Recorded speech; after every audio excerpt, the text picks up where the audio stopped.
ஒரே விஷயம் தான் என் மனசை ரொம்ப பாதிச்ச ஒரு விஷயத்த சொல்லிட்டு போறேன். பொம்பளைங்க இருக்கிறாங்கல்ல, பெண்கள், உண்மையா சொல்றேன், ரூமி சொல்கிறார், பெண்கள் அன்பானவர்கள் இல்லை. ரொம்ப நுட்பமான ஸ்டேட்மெண்ட். அவர்கள் இறைவனிடம் இருந்து வந்த பரிசு பொருள். அவர்களிடத்தில் அன்பை மட்டும் எதிர்பார்க்காதீர்கள், அந்த பரிசு உங்களுக்கு வேறு எதையோ அள்ளித்தரும். ஞானிகள் பெண்களுக்கு அடங்கி போகிறார்கள் என்று பேசுகிறான் ரூமி. யோசிச்சு பார்த்தா, சொல்லுவதற்கு மிக கஷ்டமாக இருந்தாலும், புரிந்து கொள்வதற்கு ஏற்றுக்கொள்வதற்கு கஷ்டமாக இருந்தாலும், பெண்மை என்கின்ற விஷயம் இருக்கல, அது ரொம்ப அலாதியான சக்திங்க, அலாதியான விஷயம் அது. அந்த அலாதியான விஷயத்தை போற்றக்கூடியவர்கள். ஒரு செய்தியை சொல்றேன்.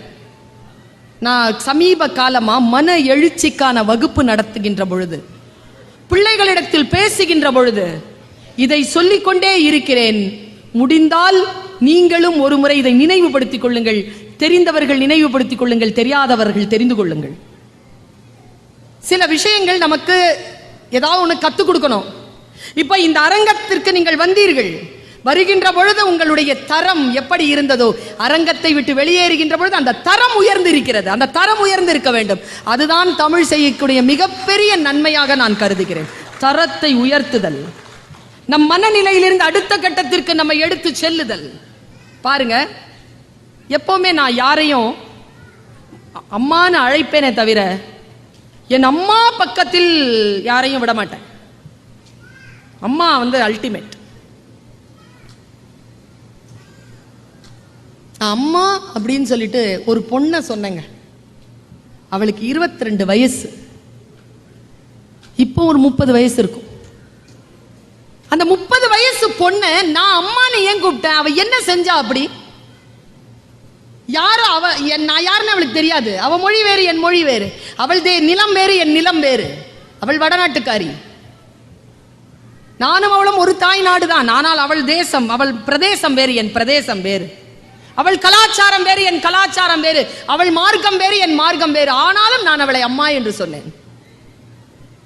எப்படி அவள் என் மனதை பாதித்தாள்? அப்படி என்ன செஞ்சா அவ? எத்தனையோ விஷயங்களை நான் வாசிக்கிறேன். மனதில் தூய்மையோடு அதை நம்புகின்ற நேரத்தில் அதை நான் மற்றவர்களிடத்தில் பகிர்ந்து கொள்கிறேன். ஆத்மார்த்தமாக விஷயங்களை எப்படி நான் உள்வாங்குகிறேனோ அந்த ஆத்மபூர்வமாக அதை நான் வெளிப்படுத்துகிறேன், நான் வெளிப்படுகிறேன். அவளை நான் அம்மா என்று அழைத்தேன். எப்பொழுது தெரியுமா? அவளுக்கு வயசு 22ங்க. அவ பேரு அரூமினா சின்ஹா. அவ உத்தரப்பிரதேசத்தை சேர்ந்த ஒரு பெண், 22 வயசு, வாலிபால் பிளேயர். அவ ஒரு நாள் உத்தரப்பிரதேசத்திலிருந்து டெல்லிக்கு போறா. வேலை கிடைச்சிருக்கு அவளுக்கு டெல்லிக்கு. ராத்திரி 1:30 மணி ட்ரெயின்ல 4 ஆண்கள் ஏறுறாங்க. அவ செயின் ஏதோ போட்டிருக்கா. நான் அவளை எங்க தெரியுமா பார்த்தேன்? அவளுடைய வீடியோவை பார்த்தேன். எப்போ தெரியுமா பார்த்தேன்? என்னுடைய பிள்ளைகளுக்கு, கல்லூரி பிள்ளைகளுக்கு நான் ஒரு கேம்ப் நடத்துவேன் NSSல. மன எழுச்சிக்காக, மோட்டிவேஷனுக்காக ஒரு ஒரு வீடியோ கிளிப்பிங்ஸ் எடுத்து தேடி தேடி அந்த குழந்தைகளுக்கு போட்டு காட்டு. அப்படி ஒரு டாக்குமெண்ட்ரி ஃபிலிம்ல அவ வரா. அம்மான்னு சொன்ன அவளை நான். நீங்க முடிஞ்சா யூடியூப்ல போய் அவளை போட்டு பாருங்க, அவளை போட்டு கேளுங்க. நமக்கு பல விஷயங்கள் நம் முன்னால் நிற்கிறது. நாம் சினிமாவையும் அரசியலையும் பற்றி மட்டும்தான் பேசுகிறோம். அதுவும் கட்சி சார்ந்த அரசியலை பேசுகிறோம். தேசம் சார்ந்த அரசியலை நாம் சிந்திப்பதே இல்லை. சினிமா பற்றி பேசுகிறோம். சினிமா என்பது நம்முடைய வாழ்க்கையின் கலாச்சாரங்களில் ஒன்று. அது சிறப்பாக இருக்க வேண்டும் என்ற அக்கறையோடு நாம் அதை பார்ப்பதில்லை. கேளிக்கையாக பார்த்து கடந்து போகிறோம். யோசிச்சு பார்க்கிறேன் நான். அந்த பெண் அவ பேட்டி கொடுக்கிறா. என்ன ஆச்சு தெரியுமா? 4 பேர், அவ ஹிந்தியில பேசுறாங்க. எனக்கு ஹிந்தி தெரியும், அதனால் எனக்கு புரிகிறது. கீழே ஸ்க்ரோலிங் போயிட்டு இருக்கு இங்கிலீஷ்ல. முடிஞ்சா ஹிந்தி தெரியாதவர்கள் ஸ்க்ரோலிங்ல தெரிஞ்சுக்கோ. அவ பேசுறாங்க. அவ என்ன பண்ணிருக்கா? ட்ரெயின்ல டிராவல் பண்ணிட்டு இருக்கும்போது ராத்திரி 1:30 மணிக்கு 4 பேர் ஏறுறாங்க. அந்த கோச்ல நிறைய பேர் இருந்தும் கூட அவன் அந்த செயினை பிடிச்சி ஒருத்தன் இழுக்கிறான். இவ ஸ்போர்ட்ஸ் கேர்ள், தடுக்கிறா. உங்களுக்கு தெரியும் தானே, வன்முறை என்பது நீங்கள் எதிர்க்கின்ற பொழுது இன்னும் கூடுதலாக உங்களுக்கு கிடைக்கிறது. அடங்கி போனால் வன்முறை, ஒரு அளவோடு இருக்கிறது, அது தொடர்கிறது. எதிர்த்தால் உயிர் போகிறது. அவ எதிர்க்கிறாங்க. 4 பேர் என்ன தெரியுமா பண்ணாங்க? அவளை பிடிச்சி இழுத்து ஆளை சின்ன பின்னமாக்கி அவளை சவமாக்கி அவளை ராத்திரி 4 மணிக்கு அவளை கொண்டு போய் அவள் போராடுறாங்க. 4 மணி வரைக்கும் போராடுறாங்க. அவளே சொல்றா, இத போராடி கொண்டு போய் அவளை கரெக்டா அந்த கதவு கிட்ட கொண்டு வந்துட்டாங்க. அவ எவ்வளவோ போராடுறா, முடியல. கதவுல இருந்து அவளை தள்ளி விடுறாங்க. ஓடுற ட்ரெயின்ல இருந்து விழறா 4:30 மணிக்கு. கீழே விழுந்துட்டு அவ சொல்றா, அவளுக்கு அவ ஜீன் போட்டிருக்கா, ஒரு காலை தொட்டு பார்க்கறாளாம், கால் செதஞ்சு இருக்கான், காலா தெரியலையாம். இந்த ரைட் காலை தொட்டு பார்க்கறா, எலும்புகள் துருத்திட்டு இருக்கான். எப்படியோ எழுந்து நின்னு கிராஸ் பண்ணலான்னு போனா இன்னொரு ட்ரெயின் வந்து அடிச்சிருக்கு. முதுகு தண்டு உடைஞ்சு போய் விழறா. அவ சொல்றா, அடுத்த நாள் சாயந்தரம் 5:30 மணிக்கு தான் அவளை ரெஸ்கியூ பண்ண வந்திருக்காங்க. பரேலி ஹாஸ்பிட்டல் அவளை கொண்டு போய் போடுறாங்க. நான் நாய்களை விரட்டி கொண்டிருந்தேன்ங்கிறா, அன்கான்சியஸா ஆயிடக்கூடாதுங்கிறதுனால அவளை கொண்டு போய் போடுறாங்க. 5:30 மணிக்கு சாயந்தரம். டாக்டர்ஸ் வந்து சொல்றது என் காதல விழுது, அனிஸ்தீஷியா இல்ல, ஆப்ரேட் பண்ண முடியாது, ஆப்ரேட் பண்ணலன்னா 2 காலையும் எடுக்கணும், ஆப்ரேட் பண்ணா 1 கால் எடுத்துடலாம். அந்த அம்மா சொல்லுச்சான்,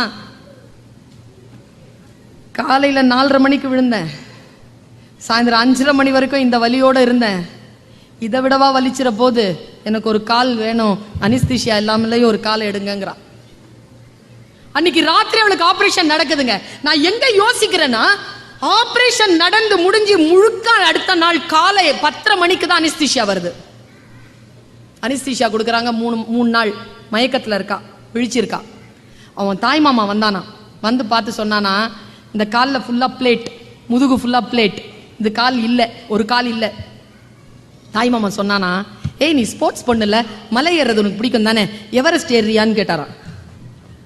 அவன் சிரிச்சாலாம், கால் போயிடுச்சே மாமா, முதுகு தண்டு உடஞ்சிருச்சே, நான் என்ன பண்ணுவேன்? மலை ஏறுறதுக்கு, எவரெஸ்ட் மலை ஏறுறதுக்கு 2 கால் வேணாம் அப்படின்ட்டு போயிட்டாராம். அந்த ஒரு சொல் போதுமானதாக இருந்ததுன்னு பேசுறாங்க. அவ ஒரு சொல் போதுமானதாக இருந்தது. உங்களுக்கு ஒரு விஷயம் தெரியுமா? 3 மாசத்துல கேலிபர் ஷூ போட்டுக்கிட்டு 3 மாசத்துல இருந்து அவ எவரெஸ்ட் ட்ரைனிங் போறாங்க.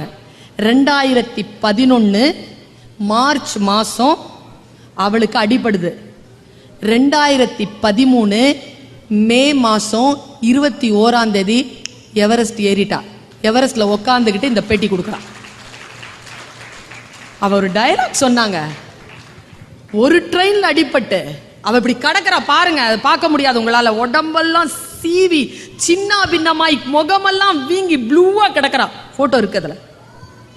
அவ சொல்றா, ஒரு ட்ரெயின்ல அடிபட்டு கீழே விழுந்து இன்னொரு ட்ரெயின்லயும் அடிபட்டு இன்னும் உயிர் போகாம இருக்கனா, கடவுளுக்கு என் மூலமாக நான் சாதிக்க வேண்டிய திட்டம் வேறு ஏதோ இருக்கிறது என்பதனை நான் நம்பினேன்னு சொல்றாங்க.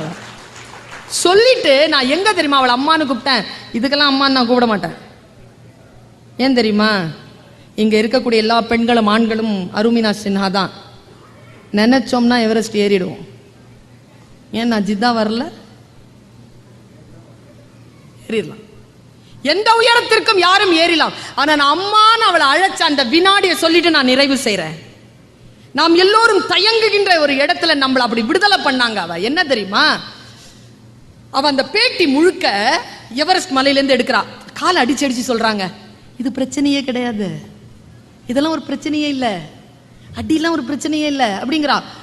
என்ன சொல்லிக்கிட்டே இருக்கா. அவ அடுத்த ஷாட் பார்த்தா அவ முழுக்க முழுக்க அந்த இன்டர்வியூவை 3 இடத்துல கொடுத்துருக்கா.